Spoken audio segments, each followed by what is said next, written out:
Ce programme vous est présenté par la région Grand Est.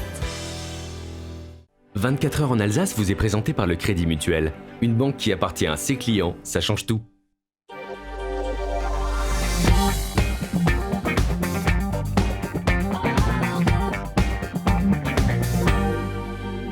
Madame, monsieur, bonsoir, bienvenue pour une heure d'actualité 100% Alsace, 100% régionale. Et on vous fera, durant cette heure d'actualité, découvrir les terroirs. C'est épicurien, présenté par Valérie Zago. Nous irons au domaine Yound. Constant Raibel sera notre invité, président de la Banque alimentaire du Bas-Rhin. La grande collecte, c'est demain, vendredi et samedi. On en parle ce soir. Et quand les quartiers se bougent, la robe.com organise sa fête de Noël et les illuminations à la Roberceau. Ça se passera demain à partir de 17h30. On accueillera Olivier Sandrin et Sandrine Londeau. Et dans le magazine du logement et de la Cibar, dans sa politique de faire des économies de charge, eh bien, ils ont fait le choix de remplacer le chauffage électrique par des chaudières individuelles appelées de bois. On en parlera en fin d'émission. Il y aura bien sûr aussi les humeurs de Mathieu Chanvillard comme tous les jeudis. Avant cela, c'est le JT. Anna Britz.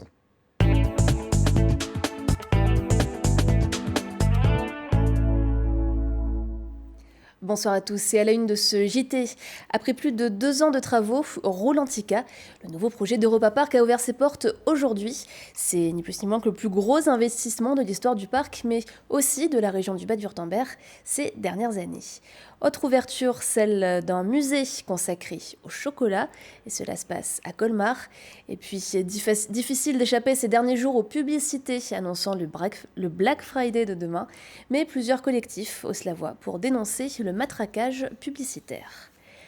Imaginez-vous réaliser un saut dans une cascade en plein cœur de l'hiver. C'est l'expérience que propose désormais le parc d'attractions allemand Europa Park. Après 26 mois de travaux, le nouvel univers aquatique Rolantica a ouvert ses portes il y a quelques heures. Avec une thématique nordique autour de la Scandinavie, le parc allemand propose aux visiteurs 25 nouvelles attractions où l'eau prend toute sa place. Un reportage de Camille Roland.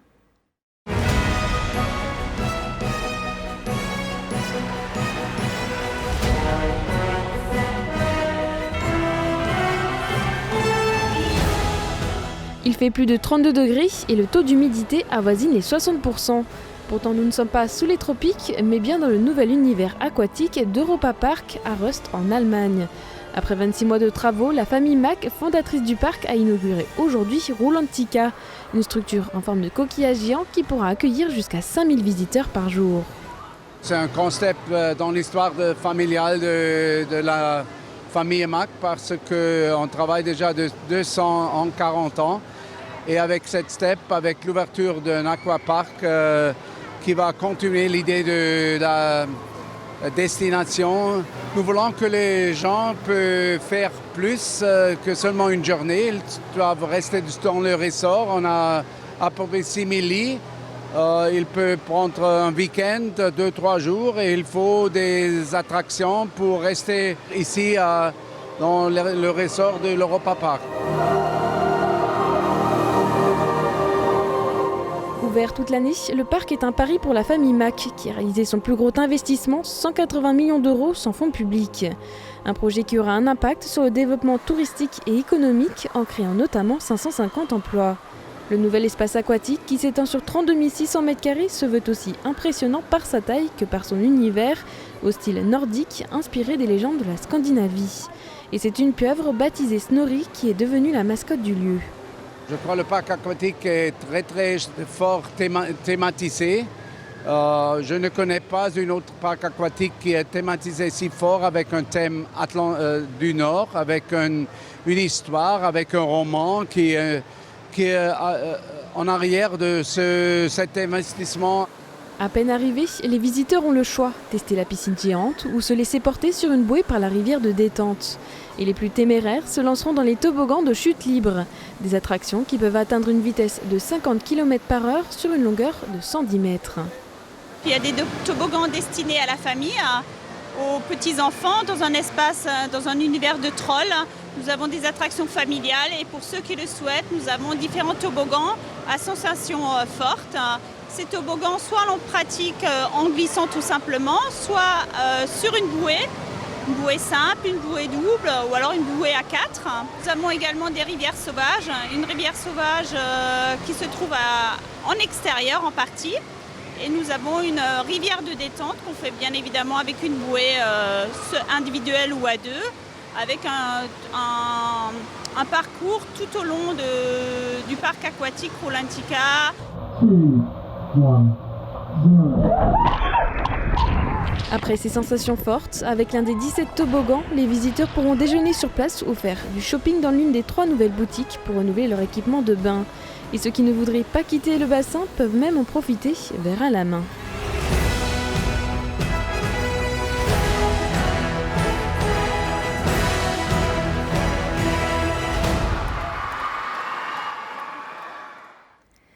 Cela ne vous aura sûrement pas échappé. Sur le web, dans la rue, à la télévision et même à la radio, le Black Friday, c'est demain. Et il y a ceux qui ont déjà préparé leur liste et attendent cette journée de prix cassés avec impatience, et ceux qui voient dans cet événement, venu des États-Unis, un appel dangereux à la surconsommation. Adrien Laby et Cécile Motz les ont rencontrés.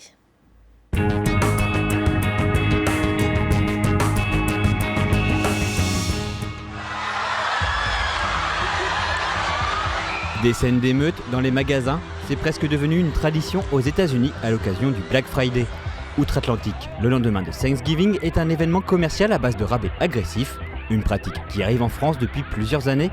D'abord initié sur Internet, le Black Friday Made in France s'affiche maintenant dans la rue et Strasbourg n'est pas épargné. Foire aux bonnes affaires pour les uns, apogée du consumérisme pour les autres, cette journée divise et rencontre une opposition de plus en plus vive. Cet après-midi, à Strasbourg, plusieurs collectifs anti-pub organisaient une opération coup de poing. Objectif, informer sur l'impact environnemental de la surconsommation. Ce soir, on va recouvrir des panneaux publicitaires dans le centre-ville de Strasbourg et aux alentours. Donc les panneaux de mobilier urbain aux arrêts de bus et aux arrêts de tram avec des slogans. Alors ce qui pour nous pose problème par rapport au Black Friday, c'est que ça reste au final une stratégie commerciale.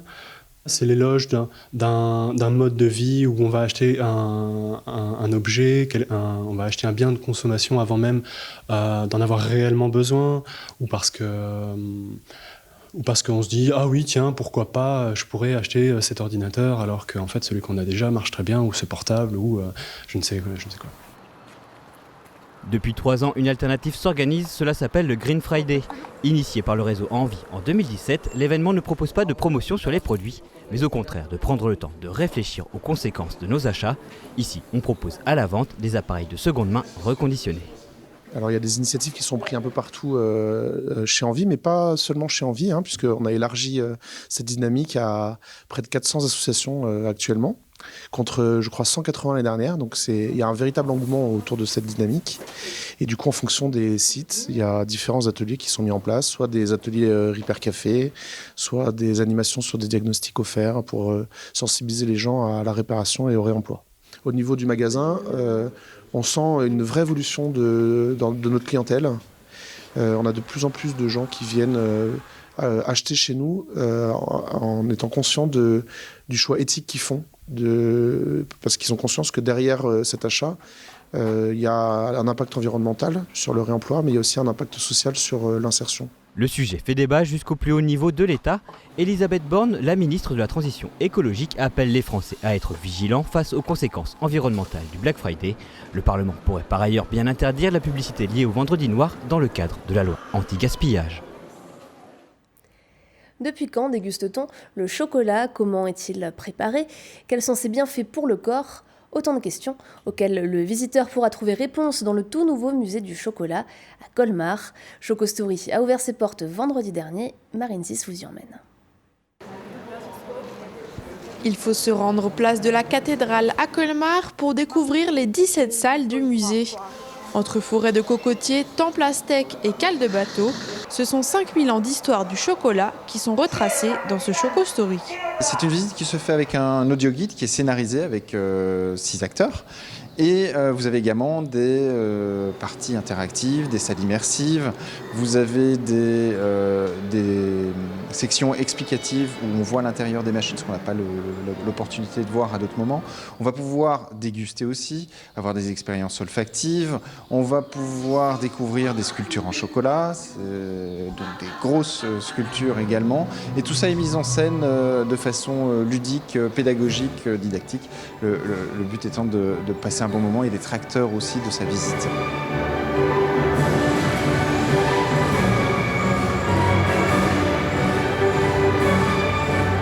Il existe déjà 7 autres Chocostory dans le monde, en Belgique, en République tchèque et même au Mexique. Après Paris, celui de Colmar est le deuxième à ouvrir en France. Nos musées sont construits au départ sur les collections de M. Vambel, le papa. Il y a 2 fils qui collaborent dans l'aventure. Et on a créé le premier musée, puis finalement ça lui a permis d'acquérir d'autres pièces. Et aujourd'hui, on est pratiquement à 7000 pièces de collection pour le musée. Il y en a entre 400 et 500 ici dans le musée. En fait, toutes les pièces sont uniques, sont des vraies pièces de collection, donc vous ne retrouverez pas ces pièces ailleurs. Il peut y avoir des pièces qui ressemblent, mais toutes les pièces qu'on a ici sont des pièces uniques. Et comme si cette démonstration virtuelle de 3 chefs ne suffisait pas, d'ici quelques temps, le musée proposera aux visiteurs de fabriquer leur propre chocolat. Et pour finir ce journal, c'est comme tous les soirs l'image du jour, Oliviane. Marre du Black Friday, optez pour la Black Forest. Nos voisins de la Forêt Noire jouent actuellement le contre-pied en proposant des activités nature très originales. À Bayersbronn, le camp de trekking Gütelbach offre une véritable aventure. Il est situé à l'écart du village, on ne peut y accéder qu'à pied et on n'y trouve rien d'autre que de la nature sauvage. Le Schauinsland, la montagne de Fribourg, propose elle un escape game original. Le téléphérique vous emmène jusqu'au sommet pour pouvoir redescendre dans la vallée. Des missions amusantes doivent être résolues en équipe dans un délai de 2 heures. Enfin, le camp de Freudenstadt, lui aussi accessible qu'à pied, ne peut accueillir que 3 tentes, une cheminée et un petit abri pour les toilettes, rien d'autre. Les randonneurs doivent apporter leur propre nourriture et leur eau et emporter les déchets avec eux quand ils partent. Une véritable aventure évasion. Et voilà pour l'actualité, merci beaucoup Anna Britt, on vous retrouve demain. Avec nous ce soir Mathieu Chanvillard et nos invités Constant Raibel, venez nous rejoindre, président de la Banque Alimentaire du Bas-Rhin, Olivier Sandrin et Sandrine Londeau. Ça c'est la fête de Noël qui vous attend à la Roberceau à partir de demain 17h30. Installez-vous tranquillement, on va juste voir le temps qu'il fera demain, tiens, pour la Banque Alimentaire et votre grande soirée, c'est parti. Prenez l'air à la maison en regardant la météo avec Blo. Purificateur d'air écologique fabriqué en France.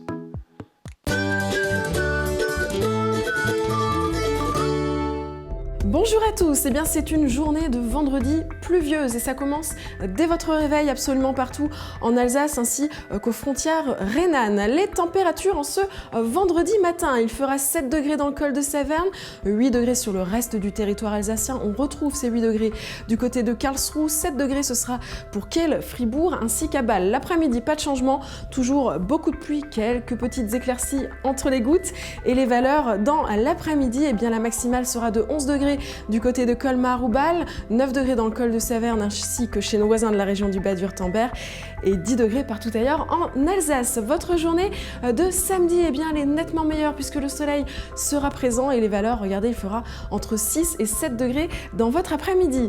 En ce vendredi 29 novembre, nous célébrons les Saturnins, bonne fête. Le soleil se lèvera à 7h56 pour nous dire au revoir à 16h37. Excellent moment à tous et à demain.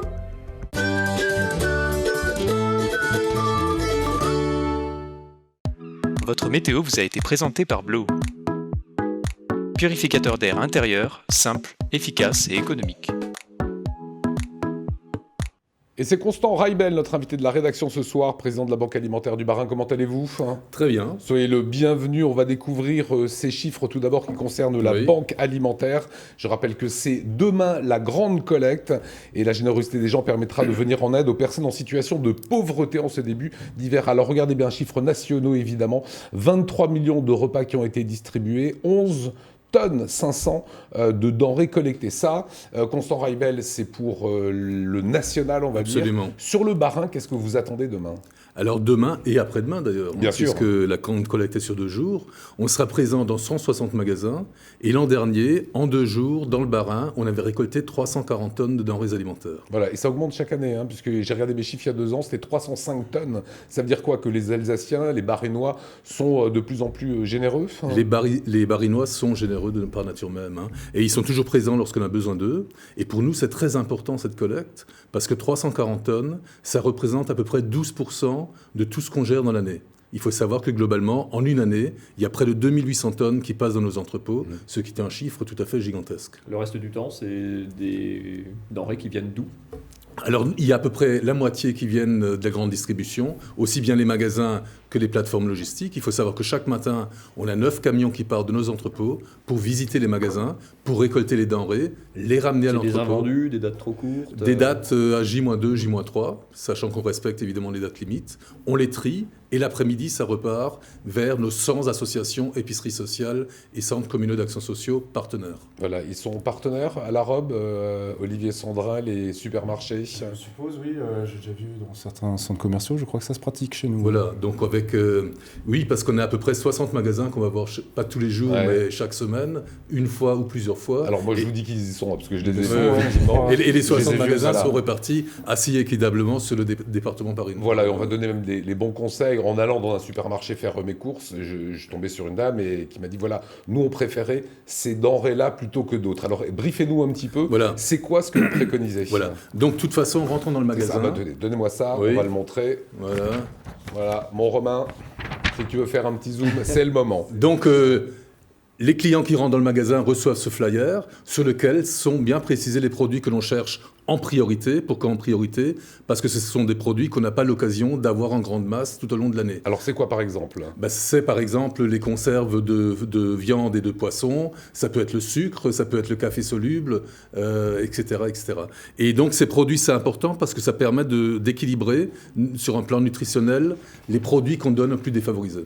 Voilà, en fait, que vous ne distribuez pas vous-même, la banque alimentaire ne distribue pas, les gens ne viennent pas directement chercher chez vous, vous alimentez quoi, un réseau en fait, de associations qui maillent le territoire. On alimente un réseau de 100 associations, épiceries sociales et centres communaux d'action sociale partenaires qui sont répartis sur tout le département, du nord au sud, de l'est à l'ouest, y compris dans les vallées, que ce soit vallée de la Bouche ou vallée de Villers, ce qui fait qu'il n'y a pas de zone d'ombre, il n'y a pas de zone blanche au niveau du soutien aux plus démunis au niveau alimentaire. Voilà, c'est soutenu par le conseil départemental, ces épiceries entre solidaires. Autres, donc, disons les épiceries sociales, oui. Ouais, mais nous-mêmes, nous bénéficions du soutien du conseil départemental, mais également un soutien important de la ville de Strasbourg et de l'Eurométropole. On a également un soutien de l'État. Et puis, on a des mécènes privés. C'est tout à fait indispensable qu'on développe cette mécénat privé pour nous permettre de financer nos investissements. Et énormément de bénévoles, puisqu'il y a près de 5000 bénévoles sur 2 jours, rien que pour le bar. Absolument. Sur ces 2 jours, nous avons 5000 personnes qui nous donnent un coup de main, parce qu'il faut être dans 160 magasins, de 8h du matin le vendredi jusqu'à 19 ou 20h le samedi.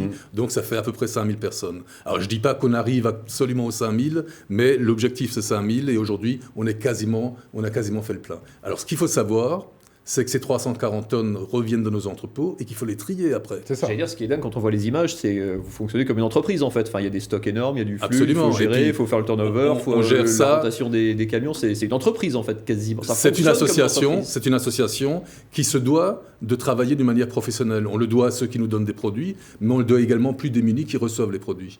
Et justement, ces 340 tonnes, j'espère qu'on va les récolter ce week-end, ce 2 jours. Lorsqu'ils reviennent chez nous, il faut qu'on les trie. Donc, à partir de la semaine prochaine, pendant 3 semaines, il y a 30 à 40 personnes dans l'entrepôt qui trient les 340 tonnes. Et là, on a encore besoin de bénévoles. Voilà, vous avez bien compris que ça va se passer demain. Je vous rappelle quelques produits phares. C'est le miel, c'est le sucre, de la pâte à tartiner pour le petit déjeuner, le café, les conserves de poisson, ça peut être des sardines, ça peut être de viande, sauce tomate, purée de pommes de terre en flocons. Ça, c'est ce qui sera l'idéal. Vous restez avec nous parce que c'est un vrai moment. Pendant 2 jours, vous rendez service et vous permettez à des gens d'avoir des repas, 23 millions de repas qui seront redistribués par la suite. Dont 5 dans le Bas-Rhin. Dont 5 dans le Bas-Rhin. Restez avec nous le jeudi. Mathieu Chanvillard ronge son frein dans le bureau d'Alsace 20 jusqu'à 19h17 minutes. Pile poil, c'est l'heure du billet d'humeur. Bande de petits vénards, demain c'est le Black Friday et donc aujourd'hui en exclusivité vous aurez non pas 30, pas 40 mais 50% de chroniques en plus complètement gratuites en hommage à cette journée internationale mondiale de la promotion. J'ai une page de plus. Oui, c'est normal. Black Friday, on vous en parle tellement depuis quelques jours, ça fait partie de ces choses, on vous en parle tellement avant que finalement vous avez presque hâte que ça se passe et que ça se termine parce que vous en avez marre avant que ça même ait commencé. Un peu comme Noël en fait parfois, certaines années. Bon, en fait, et puis pour être tout à fait honnête, non, vous n'aurez pas une seconde de chronique en plus aujourd'hui, vous en aurez pour le même prix, exactement la même chose. Un peu comme les promos demain, enfin les soi-disant promos, vous savez, regardez cette étiquette, parfois on pense qu'on fait une bonne affaire, le prix à droite en rouge, 548 €, c'est pas cher, regardez le prix barré au-dessus, 779, moins 30%, quelle belle affaire. Sauf qu'à gauche, il y a le prix qui était l'étiquette de la veille, ça valait déjà 548 €. Donc sur cette étiquette, comme aujourd'hui, pas rien de gratuit en plus. c'est le fameux avant-après, hein, où le après n'est pas toujours mieux que le avant. C'est un peu compliqué, mais en fait, si je vous montre d'autres exemples, vous aurez bien compris. Avant, par exemple, vous aviez ça. C'était pas mal, hein, on trouvait que ça marchait plutôt bien, c'était chouette, et tout ça, c'était avant. Et puis maintenant, on vous a dit que ça allait être mieux après, grâce à ça. Et puis, bon, on a tous bien compris que non, on allait faire des économies là aussi, soi-disant, hein, c'était le Black Friday, se réforme. Puis en fait, non, ça marche pas toujours vraiment mieux, c'est pas toujours mieux forcément après. En tout cas, tout passe à l'heure du Black Friday, hein, vous l'avez vu, même à Paris, surtout à Paris même. J'ai vu ça ce matin sur mon journal, en ligne, une partie de la région parisienne plongée dans le noir. Black Friday dans le noir à cause d'un incident technique. Ils sont vraiment très forts. Même la Tour Eiffel était dans le noir pendant quelques heures hier soir. Bah oui, alors on voit pas très bien parce que noir sur noir, fatalement, voilà.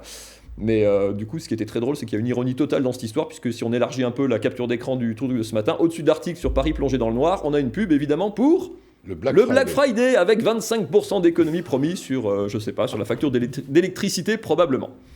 Dans le fond, j'ai jamais rien compris à cette histoire de Black Friday, de, je sais pas, Schwarzer Freitag, je sais pas comment il faut dire en alsacien, de vendredi noir en tout cas. C'est étonnant que ça marche, parce que quand on met noir dans une expression en français, c'est généralement pas très gratifiant. Si Éric Zemmour disait cette phrase, il aurait un procès. Mais bon, moi, il faut croire que ça passe. Mais c'est vrai que oui, quand on met noir dans une expression, en français, en tout cas, c'est pas terrible. Là, on parle de marée noire, de journée noire, d'idées noires, de travail au noir, de marché noir, de caisse noire, du riz noir. Non, ça, c'est hors sujet, mais c'est pas grave. Même quand on met avec un jour de la semaine, c'est pas terrible. Hein. Genre, moi, au collège, j'ai appris le jeudi noir, c'était le crash boursier il y a quelques années. Le samedi noir sur les routes quand c'est complètement bouché. Et là, le vendredi noir, ça serait bien. Mais il faut le mettre à la sauce américaine, évidemment. Black Friday, ça passe beaucoup mieux, ça donne envie. J'ai l'air de faire le blasé, hein, on dirait un peu le journaliste gaucho, anticonsumériste, écolo bobo qui achète des graines de courge bio en vrac. Il y a du vrai dans cette phrase, hein, mais c'est pas grave. Mais non, en fait, si j'aime pas trop le Black Friday, c'est plus parce que moi, avant le Black Friday, aujourd'hui, c'est le jeudi noir, c'est le Black Tuesday. Parce que, sans mentir, dans ma boîte aux lettres ce matin, qu'est-ce que j'ai pas reçu ? Hop, il est là. Bam, l'avis de taxe d'habitation 2019. Moi, je pensais avoir de l'argent à dépenser pour le Black Friday. Et ben non, bam, dans ta gueule, la taxe d'habitation. La taxe qui est comme la taxe pour avoir le droit d'habiter chez toi. Merci beaucoup, c'est trop sympa. Du coup, j'ai mélangé mes feuilles, mais c'est pas grave. Fallait pas acheter. Fallait pas acheter. Non, du coup, mon pouvoir d'achat a beaucoup baissé. Et c'est vraiment dommage parce que j'avais repéré plein de super articles qui me faisaient très envie. En plus, avec des super promos. Regardez ces deux articles magnifiques. Le marteau électrique. Alors, ça, franchement, il y avait une super promo dessus. Et puis aussi le clavier pour écrire avec des hiéroglyphes. Voilà, sauf qu'avec ma taxe d'habitation, du coup, j'ai beaucoup moins de moyens, ça va être compliqué. Et le marteau électrique qu'on a vu, ça sert à quoi ?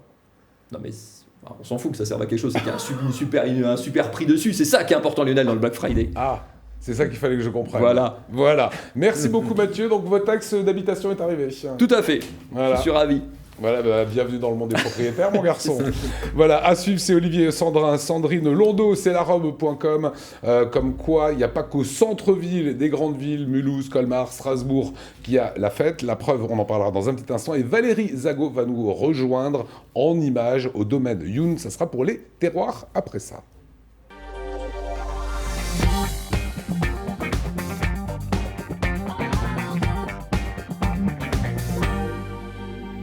Et on parle d'illumination et de fête de Noël. Ça va se passer à La Robe avec nos invités. Olivier Sandrin, vous êtes le vice-président de larobe.com. Comment allez-vous ? Ça va bien. Soyez Merci. le bienvenu. Sandrine Londeau, membre du comité. Vous avez un institut de beauté aussi à La Robe. Alors, Alsace-Vin, c'est toute l'Alsace. Hein. Au fin fond du Sungo, à Lauterbourg, on ne sait pas ce que c'est que La Robe. C'est quoi La Robe ?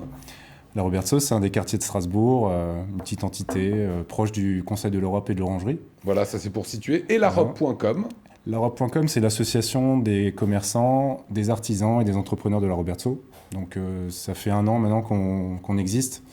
Il n'y avait plus d'association pendant 7-8 ans, c'était un peu en veille. Donc on avait décidé de se rejoindre tous. On avait un petit comité qui a démarré ensemble. Et aujourd'hui, on a fédéré jusqu'à 90 adhérents déjà en 1 an. Donc pas mal. Bonne activité. Et Sandrine, comment est née l'idée de faire cette grande fête de Noël demain, 17h30, devant le tram Beuclin ? C'est une dynamique. On a besoin déjà de faire des choses et puis de montrer aux Robertsoviens qu'il y a du mouvement et qu'on est là pour eux et pour leur faire plaisir. Voilà, parce qu'il faut ramener du monde quand même. Hein. Il y a des milliers, voire des millions de personnes qui vont au centre-ville, dans les grandes villes alsaciennes. Et vous, dans ce petit quartier, il faut drainer du monde. Comment vous allez faire pour avoir plein de monde demain, à part par Alsace-Vin ? On est déjà dans l'esprit ville-village, donc l'esprit de là, c'est que les gens se connaissent, ils se disent beaucoup de choses entre nous. Après, on essaie de communiquer par tous les moyens qu'on peut. L'idée est surtout de regrouper les gens qui ont envie de se faire plaisir et de passer un bon moment. Et ça marche, et je vais vous dire pourquoi, parce qu'on a les images de l'an dernier, c'était comme ça, regardez. 3, 2, 1...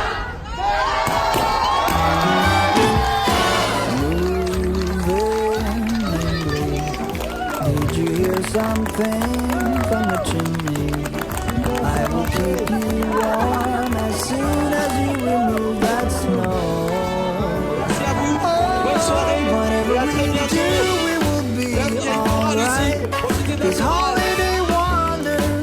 Moi j'aime bien parce que vous bloquez complètement la rue en plus. Hein. On le fait, on se permet. On fait comme la maison. Qu'est-ce qu'on prévoit en termes d'animation, comme ça, quand on lance une fête de Noël? Lionel qui est payé pour m'écrire les questions a mis qu'il y a le Père Noël, la Zumba. C'est le Père Noël qui fait de la Zumba ou c'est deux choses différentes? Non, en fait, c'était surtout dédié l'idée première aux enfants. On est un peu tous parents, voilà, et donc c'était de donner une thématique. Il y a une boîte aux lettres du Père Noël, il y a le Père Noël, le vrai Père Noël qui vient nous voir. Ah, le vrai? Ouais, le vrai. Ouais, budget illimité. Ouais, illimité. Des sapins à décorer, un concours de dessin, plein de belles choses pour les enfants. La boîte aux lettres du Père Noël. La boîte aux lettres du Père Noël. Donc on écrit son petit mot. C'est ça. Non, on peut même faire un concours de dessin. On a prévu tout ce qu'il faut pour que les enfants puissent faire. S'ils viennent avec, c'est tant mieux. Hein. Mais il y aura un atelier dessin et il y aura une magnifique boîte aux lettres du Père Noël. Voilà, illumination qui se développe par rapport à l'an passé, Sandrine Olivier. Ouais, donc l'année dernière, en fait, c'était notre première. L'association s'est créée en octobre 2018 et on a tout de suite fait notre première animation. C'était le premier Noël, la première édition dont vous avez vu les images. Et on a payé, donc on a cotisé pour financer cette première illumination. On rajoute... Pardon, c'est un peu comme au centre-ville, hein. Les illuminations, c'est... Alors, je ne sais pas si la ville prend une part, mais c'est souvent les commerçants qui alimentent et qui prennent en charge une partie des illuminations. On remercie totalement, donc la ville est complètement partenaire dans l'opération. On a vu Pierre Bardet l'an dernier. Les vitrines de Strasbourg qui nous aident et qui nous épaulent, on les remercie. Je veux dire, grâce à eux, là aussi, on a des aides, on a des tuyaux qui existent, plein de choses qui se font. Donc ils sont complètement avec nous, des autorisations administratives, ce qu'on a dit avant, on a bloqué la route notamment pour enclencher tout ça. Mais ce sont les commerçants qui financent les... Et c'est les commerçants qui payent la quasi-totalité. Donc l'esprit aujourd'hui, c'est les gens de l'association larobe.com, hein, donc c'est ces commerçants-là et ces entrepreneurs-là qui payent. On ajoute donc 2 illuminations traversées de rue supplémentaires au centre, place du corps de garde et au niveau du collège Jules Hoffmann. Et on ajoute également 14 candélabres, donc c'est des éclairages de poteaux designés par Pierre Bardet, donc c'est lui en fait qui nous a... Oui, tu connais. Ouais, il est fort. C'est en plus, c'est son truc, quoi. L'Institut intemporel, c'est ce que vous gérez à la Roberceau. L'électricité Sandrin, voilà, ça fait combien de temps que ça existe, l'électricité Sandrin? C'était votre papa Claude? Là, on a fêté nos 100 ans il y a un mois. Ah oui, non, c'était pas le papa Claude, c'est encore 5e avant. génération, et le papa Claude, c'est la partie boutique qui fait 40 ans là maintenant. Voilà, c'est quoi la Roberceau, si on devait expliquer un petit peu l'âme de ce quartier, Sandrine? C'est forcément des commerçants, mais c'est aussi des gens qui aiment fédérer, regrouper des belles idées, et je pense qu'on s'y retrouve bien. C'est un challenge aussi de fédérer, c'est un quartier qui a beaucoup grandi, qui s'est beaucoup agrandi, qui a accueilli beaucoup d'habitants en quelques années. C'est le moment aussi où on se rend compte qu'il faut créer du lien aussi et agréger un peu tous ces gens. Le lien, il existe. On voit bien le samedi matin quand on va au marché, les gens ont envie de faire vivre leur quartier. Ça grouille de partout à partir de 6h30, 7h du matin. Donc ils ont envie de faire vivre leurs commerçants et c'est tant mieux pour nous. Voilà, ça va se passer demain à partir de 17h30. C'est au Square Beuclin, c'est donc juste au niveau du métro, du tram Beuclin. Un grand merci à Manu Jacob, parce que les images étaient de lui. C'est le blog de la Roberceau qu'on peut retrouver comme ça, bien sûr, sur Internet. Merci beaucoup Sandrine, éclatez-vous bien. Merci à vous. Voilà. Merci Olivier. Mon camarade Mathieu, natif de la Roberceau. Mais ça, c'est du perso, on va pas le dire. Merci à vous et 30 secondes pour terminer, Constant. Oui. Demain, appel à tous les Alsaciens. Ça commence à quelle heure pour cette collecte de la Banque alimentaire? Demain, ça commence dès l'ouverture des magasins et ça se termine tard le soir à la fermeture et on recommence samedi matin et on compte sur tous et on les remercie dès à présent pour leur engagement et leur soutien. Voilà, avec 5000 bénévoles qu'on salue au passage, et grâce à eux aussi que tout cela est réalisable. Merci en tout cas à vous. Je vous propose de retrouver Valérie Zago qui présente divinement bien Apicurien. Apicurien, c'est l'émission de nos terroirs alsaciens et elle va nous proposer le domaine Yound. Et juste après, ce sera le magazine avec la CIBAR, le rendez-vous du logement et de l'habitat en partenariat donc avec la CIBAR. Moi, je vous dis à demain 19h. Merci de votre fidélité. Salut. Bonjour, aujourd'hui nous sommes au centre de Colmar. Je vous propose d'aller à la rencontre du domaine Martin Yound. Suivez-moi.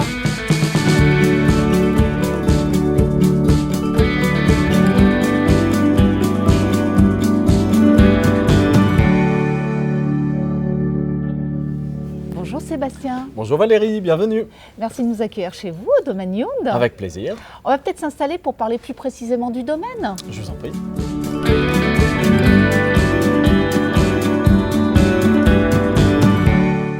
Sébastien, nous voici dans la cour de votre maison historique qui date de 1604. Pour la précision, vous êtes deux vignerons en intramuros de Colmar et votre domaine s'étale sur 18 hectares à proximité de Colmar. Tout à fait. Donc aujourd'hui, on cultive 18 hectares dans une périphérie ouest-nord de Colmar. Qui s'étendent des communes de Turckheim. Là, c'est là où vous avez d'ailleurs une grosse essentiellement, proportion. on a 10 hectares sur la commune de Turckheim, et puis après, on va un peu se balader, déguster quelques autres crus, dans le Brand notamment, sur les communes de Kaisersberg, Katzenthal, Hammerschwir, ainsi que Benvir, au nord de Colmar. Il y a d'autres particularités qui concernent votre domaine. On va peut-être en parler en cave.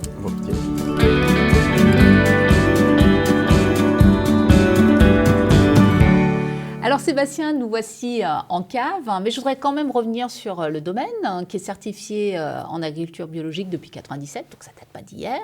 Mais par contre, ce qui est un peu plus récent, c'est le millésime 2018 où vous proposez une nouvelle gamme qui s'appelle la gamme Les Purs et c'est une gamme de vins nature. C'est quoi un vin nature ?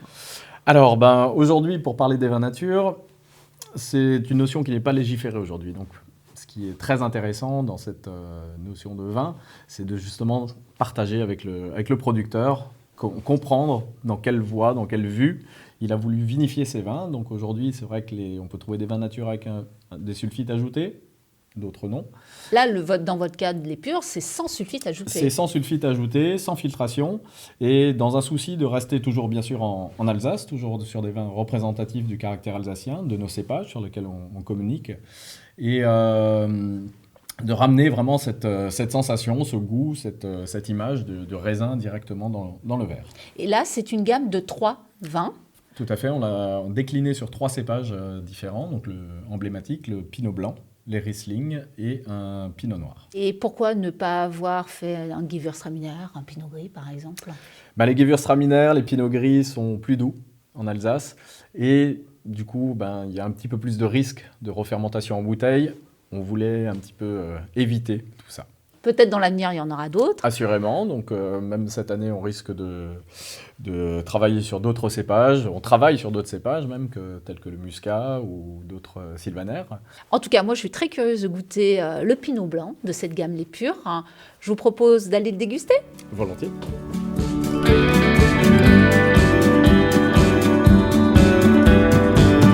Sébastien, nous voilà au moment tant attendu de la dégustation de ce fameux Pinot Blanc de la gamme Les Purs. Alors, qu'est-ce que vous pouvez nous dire sur ce vin ?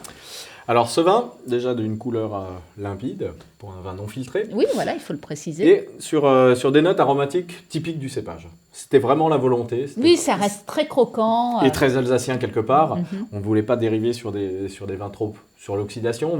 On communique vraiment sur nos 3 cépages. Oui, parce que le nez est très précis. Et le nez, c'était vraiment la recherche de garder quelque chose de précis et de croquant. Donc aromatiquement, on va rester un petit peu dans ces thèmes très pinotés, très pinot de petites noisettes en fond, mais sur des bons fruits à chair blanche, des pêches de vigne, et tout ça sur un joli bouquet de fleurs blanches. Ça me donne envie déjà de le passer en bouche. À votre santé. Santé. Bon, en bouche, on est dans la continuité du nez, ça a beaucoup de fraîcheur, une bonne longueur en bouche. Et alors ce vin, on le sert avec quoi ? Alors ce vin, c'est peut-être particulièrement le Pinot Blanc, un vin conciliant, un vin à boire, à tous les moments, à tous les instants, à partager. Le vin de la convivialité, en fait. Le vin de la convivialité, autant à l'apéritif qu'à table. On pourra en boire des litres. Ou pas, avec modération. Ou pas, avec modération toujours. En tout cas, pour le pique-nique, moi je vous propose de l'accompagner avec un bretzel, mais effectivement, il pourra accompagner de nombreux plats. Et nous, je vous dis à vos verres et à jeudi prochain.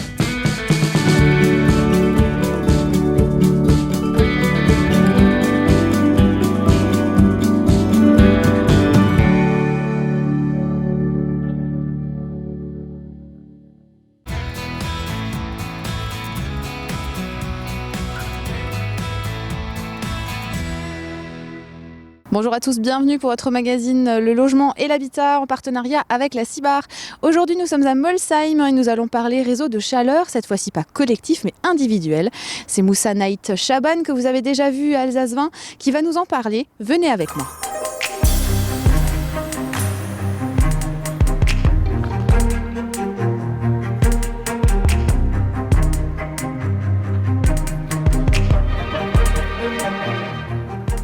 Moussa, bonjour. Bonjour Fanny. Vous vous occupez en fait d'un projet qui a été mis en place ici il y a quelques années. Vous reprenez le projet, c'est ça? Absolument. Qu'est-ce qui a été mis en place en fait ici à Molsheim? Nous avons 20 pavillons à Collet. Qui était chauffé initialement, c'est une construction de 93 qui était chauffé à l'électrique, donc avec des convecteurs électriques. Et donc forcément les convecteurs électriques ça génère beaucoup de charges, c'est ça? L'électrique c'est une énergie qui est très très coûteuse effectivement et du point de vue confort qui est assez limité pour le locataire. Et donc à l'époque la CIBAR en fait a décidé de restaurer, de rénover en fait c'est ça le système de chauffage. Qu'est-ce que vous avez décidé de mettre en place? Alors la CIBAR a engagé il y a maintenant une dizaine d'années une démarche qui consiste à en finir avec le chauffage électrique et les chauffages les logements les plus énergivores et les chauffages les plus polluants. Sur l'ensemble du patrimoine. Sur l'ensemble du patrimoine de la CIBAR.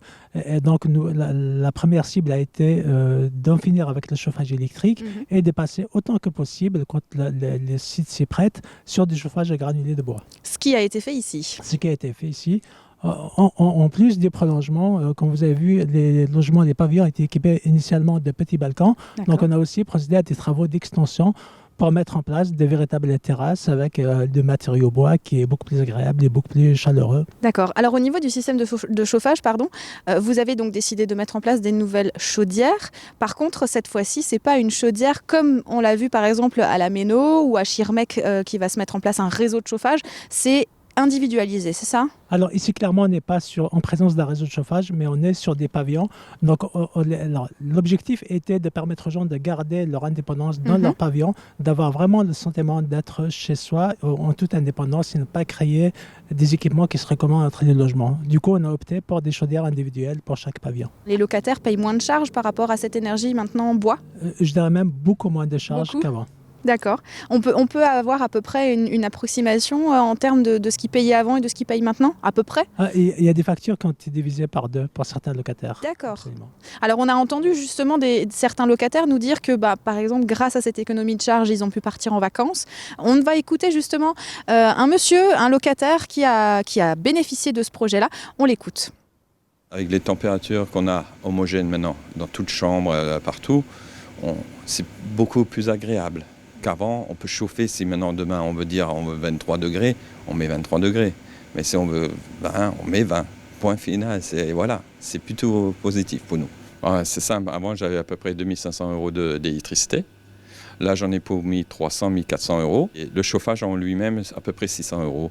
Ça veut dire, on va dire 2000 € grosso modo, et ça fait 500, 600 € qu'on gagne. Donc on vient d'entendre justement ce locataire qui est très content en fait de ce nouveau système de chauffage. Pourquoi est-ce que vous décidez justement d'utiliser du bois? C'est quelque chose qui vous tient à cœur en fait à la CIBAR? Alors il y a plusieurs raisons. La première raison, il y a la raison écologique. Avec le bois, on est beaucoup moins polluant, voire pas polluant du tout.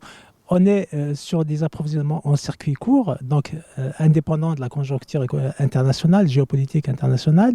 Et de 3, avec du chauffage bois, nous sommes acteurs de l'économie locale. On s'approvisionne sur des circuits courts, sur des productions locales et des unités de transformation du bois qui sont locales.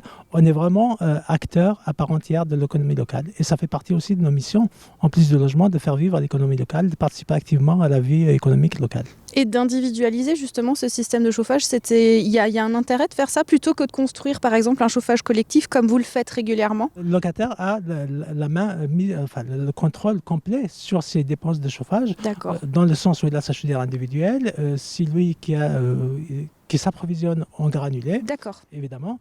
Donc il a la mainmise totale sur ses consommations et il les gère de façon tout à fait autonome. Et au niveau de la maintenance, ça se passe comment? La maintenance par contre relève de la responsabilité des installations nous appartenant à nous. La maintenance relève de notre responsabilité. Nous avons bien sûr des contrats de maintenance, des agents qui interviennent pour l'entretien et la maintenance des chaudières. C'est quelque chose que vous allez mettre en place régulièrement, individualiser par exemple le système de chauffage, ou vous êtes plus un peu sur une politique de globalité, de faire des réseaux de chaleur qui vont être utiles pour des locataires, pour des entreprises, pour des mairies, des collectivités? Alors, il n'y a pas vraiment une solution qu'on pourrait généraliser, c'est vraiment du cas par cas. Quand les sites s'y prêtent pour des chaudières individuelles, on met des chaudières individuelles.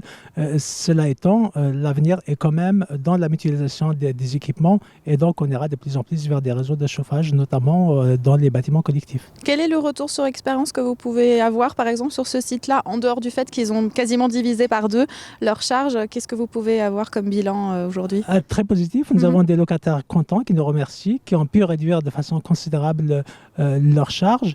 Et là, ce qui leur donne un pouvoir d'achat supplémentaire. Nous sommes acteurs de l'économie locale pleinement. Et là, nous sommes dans notre rôle et nous en sommes très contents et les retours sont très positifs. Très bien. Je vous remercie Moussa pour ces informations. Merci à très bientôt. À bientôt. Quant à nous, on se retrouve dès jeudi prochain. Passez une excellente soirée. Merci de nous avoir suivis. À bientôt sur Alsace 20.